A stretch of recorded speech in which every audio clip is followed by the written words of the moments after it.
Hypnotise करके ख़वातीन को बिलखुसूस लूटना। तो ऐसे में ख़वातीन और मर्दों में ज़ाहिर उनको भी लूटना, लेकिन वो ये काम करने वाली कौन थी? ख़वातीन थी। तो तरीक़ेकार ये था कि घर में ट्यूशन पढ़ाने का बहाना करके या दम करने का बहाना करके ख़वातीन को नज़रबंद करके लूट मार किया करती थी। 6 रुकनी बैनुसूबाई गिरोह की सरगना साहिबा उर्फ हिना को भी गिरफ्तार किया गया है। बाकी लोग भी पकड़े गए हैं। मुलजिमा को 2 मुतासरा फैमिलीज़ की ख़वातीन ने शनाख्त कर लिया है। गिरफ्तार ख़वातीन से लाखों रुपए मालियत का सामान भी बरामद किया गया है और फिर इनके खिलाफ मुख्तलिफ शहरों में खैरपुर हो गया, लाहौर हो गया, सक्खर और कराची कैंट रेलवे स्टेशन में मुकदमात दर्ज हैं। तो नज़ीर शाह हमारे साथ मौजूद हैं। तो नज़ीर शाह, ये एक नया तरीका, मतलब हम टेक्नोलॉजी के दौर की बात कर रहे हैं और यहाँ पर माइंड साइंसेस का इस्तेमाल हो रहा है, हिप्नोटाइज करके लूटा जा रहा है। ये किस तरीके से काम करते थे? बिल्कुल देखिए अशफाक, मैं इसको नया तरीका तो नहीं कहूँगा, लेकिन नया ग्रोह ज़रूर कहूँगा, क्योंकि इससे कबल हमने कई सालों तक हमने देखा है कि हिप्नोटाइज के तरीक़ाकार बैंक के अंदर भी आजमाए गए, दुकानों में गाड़ियों को रोक कर, घरों में दाखिल होकर, लेकिन ख़वातीन को लूटने वाला ख़वातीन का ग्रोह पहली बार देखा गया, जिसके ख़िलाफ़ न सिर्फ सिंध बल्कि पंजाब के मुख्तलिफ शहरों में भी मुकदमात दर्ज थे। रेलवे स्टेशन पर भी ये ख़वातीन को लूट लेती थी।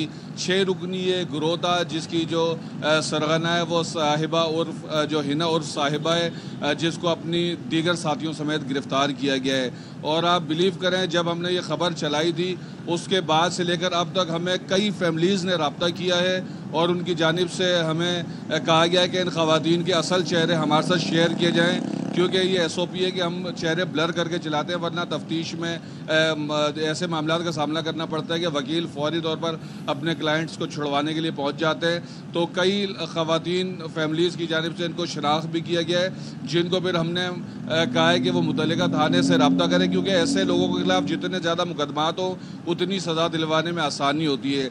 इससे कबल कराची में ईरानी ग्रोह थे जो सरगर्म होते थे और वो शहरियों को लूट लेते थे।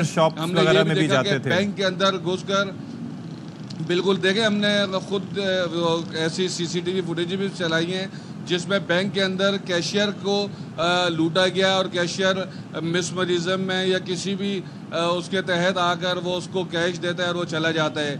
ऐसा वाक़या भी पेश आया कि हाजिर सर्विस SSP अपने दफ्तर आया और पीछे उसकी ख़ानदान के अफराद को पहले तो घर के अंदर लूटा, फिर वो उन्हीं मुलजिमान के साथ गाड़ी में बैठा, बैंक जाकर लॉकर से सोना निकाल कर दिया, उसके बाद वो उस बुजुर्ग शख्स को सड़क पर छोड़कर चले गए। तो बेसिकली ये एक तरीक़ाकार ऐसा है जिसको बाकायदा हमने इसकी जब मालूमात की तो इसको सीखना पड़ता है। जो इसके सबसे ज़्यादा माहिर हैं वो ईरानी ग्रोह बताए जा रहे थे जो कराची में बहुत ज़्यादा सरगर्म थे।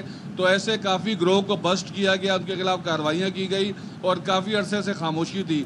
लेकिन अब ये नया ग्रोह सामने आया तो इससे हमें एक और चीज़ का पता चला है कि कई लोग ऐसे जो मुकदमा दर्ज नहीं करवाते, जिन्होंने मुकदमा दर्ज करवाया उसके बाद IG सिंध की जानिब से इस पर नोटिस लिया गया और मलीर पुलिस को टास्क दिया गया, जिसके बाद SSP मलीर इन्वेस्टिगेशन उज़ैर मेमन और उनकी टीम की जानिब से इस ग्रोह को चंद रोज़ के अंदर ही बस्ट किया गया। इन्होंने पहले एक घर से 35 लाख रुपए मालियत का सोना और 1.5 से 2 लाख रुपए कैश और उसी इलाके में उस सेम डे एक दूसरे घर को भी लूटा, दम करने के बहाने, ट्यूशन पढ़ाने के बहाने, काम मांगने के, ये किसी की बहाने भी इनका काम सिर्फ इतना होता था दरवाज़ा खोल के किसी तरह अंदर दाखिल हो जाए। और रैकी ऐसे करते थे कि घर में मर्द मौजूद ना हो, ख़वातीन हो, तो इस तरह बाकायदा मुनज़्ज़म अंदाज में काम चलता था। बहरहाल एक बड़ा ग्रोह पकड़ा गया है जिस ये बड़ी अच्छी कार्रवाई हुई, लेकिन इस तरीक़ेकार को भी देखना होगा क्योंकि ये किस तरीके से कार्रवाई करते हैं और पाकिस्तान में एक गिरोह से रियायत कर रहे हैं तो it can be very dangerous.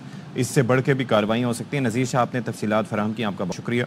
और ये जो माइंड साइंसेस और ये ख़ास तौर पर हिप्नोटाइज करके काम होता है, हम मुख्तलिफ TV चैनल्स पर मुख्तलिफ सीरीज़ में ये चीज़ें देखते रहें, लेकिन दिस इज़ वेरी कंसर्निंग। तो मतलब इसके अंदर काफ़ी इसके तरीके भी बताए जाते हैं कि किस तरीके से आप अपने आप को मोहतात रख सकते हैं।